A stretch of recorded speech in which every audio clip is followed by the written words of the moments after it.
Hey everybody, Mauricio Raoul here, Ken McElroy, legal advisor, and today I wanted to hit a really important topic, which is how to use social media in your syndications.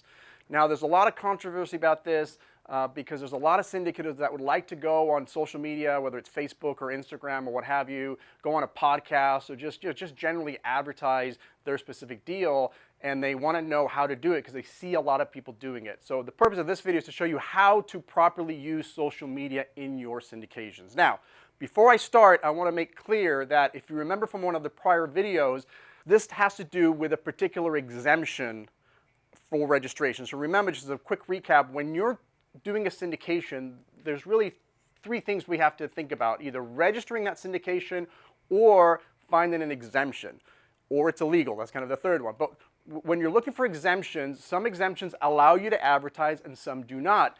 By far, the most common exemption that people use is Rule 506B, which is an amazing exemption, except you are prohibited from advertising or generally soliciting your investors. So what we're going to talk about today is everything is in the context of a 506B, because if you're doing another exemption like a 506C or Regulation A or whatever, you can do all of these things. We're specifically focusing on 506B, where putting stuff on social media or advertising your deal is prohibited. So the way I like to think about social media, just like I like to think about a lot of things, is I tend to compartmentalize things. And so I typically think of three buckets or three areas where this will come in.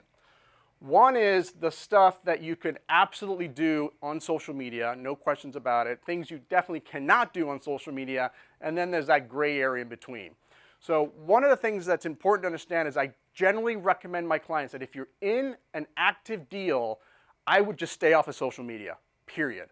There's just too much gray area. There's too many ways people can slip up, and I just think you're playing with fire. So what I'm about to talk about today is more about what you should do when you're either before you start a syndication or maybe in between deals. These are the kinds of things and strategies you can think through and use in your syndication. So I'm actually going to start with the things you cannot do, because that's kind of what people are really concerned about. So you obviously cannot pitch your deal directly, right? I think that almost goes without saying, but certainly you cannot go on social media or on a podcast. And by the way, your website as well is part of this as well, because your website is a public medium. But you obviously can't go on social media and say, hey, look, I've got a 100-unit apartment building under contract, and I'm looking to raise $1 million. If you're interested, call me. Okay, I think that's relatively obvious. Well, I do see that every so often, but let's not dwell on that one. I think where most people get caught up is this idea of conditioning the market, because the SEC considers anything that's quote-unquote conditioning the market as an offer of securities, and that's what the SEC regulates.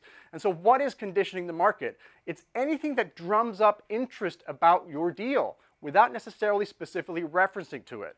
So for example, if you're on a podcast or on social media and you're bragging about the type of returns that you typically get to your investors, hey, you should invest with me because I can get you 20, 25, 30% returns, that will likely be considered a conditioning the market, because you're getting people excited about maybe the next time they see your offer, pick up the phone and give you a call. So you're kind of preparing the audience for your next raise. So that's conditioning the market.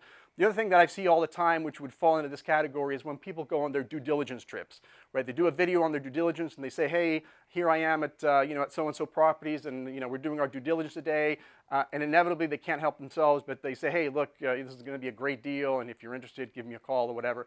So anything that drums up interest about the deal is going to be considered conditioning the market. And as you can see, just from the way I'm explaining things, it's very, very gray and nebulous. It's not like a black and white definition.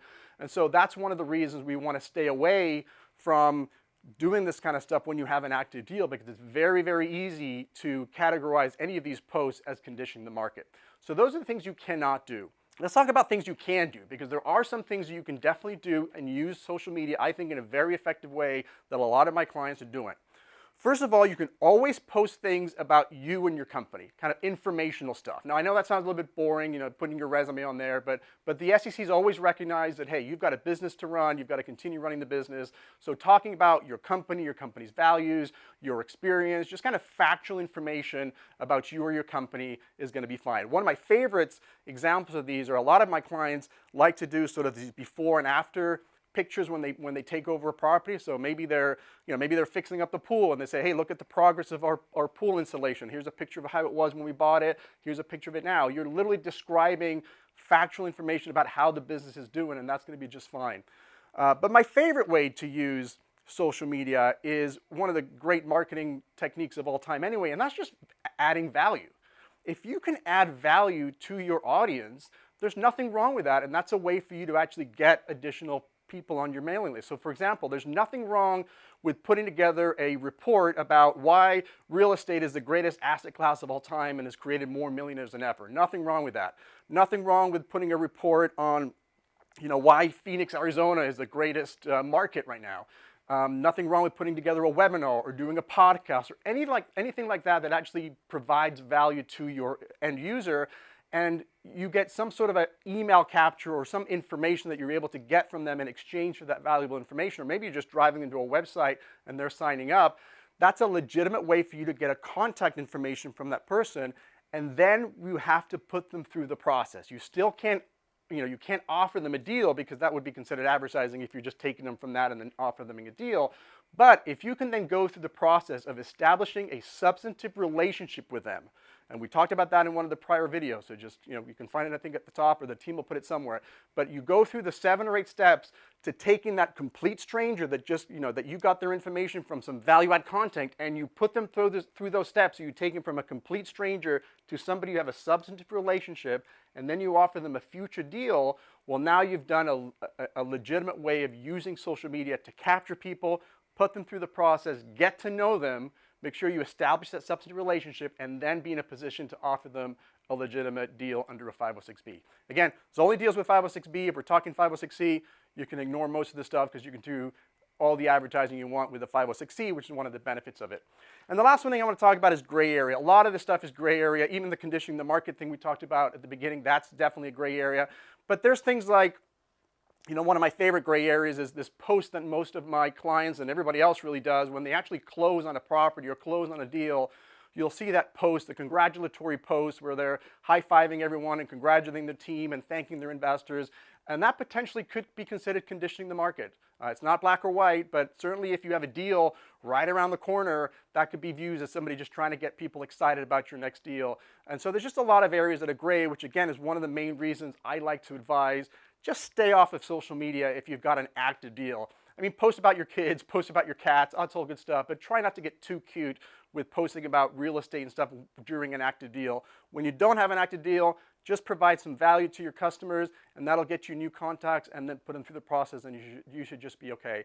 Hopefully this was valuable for you guys. If you've got any questions, just drop something in the comments. I'm happy to answer them, and look forward to the next one.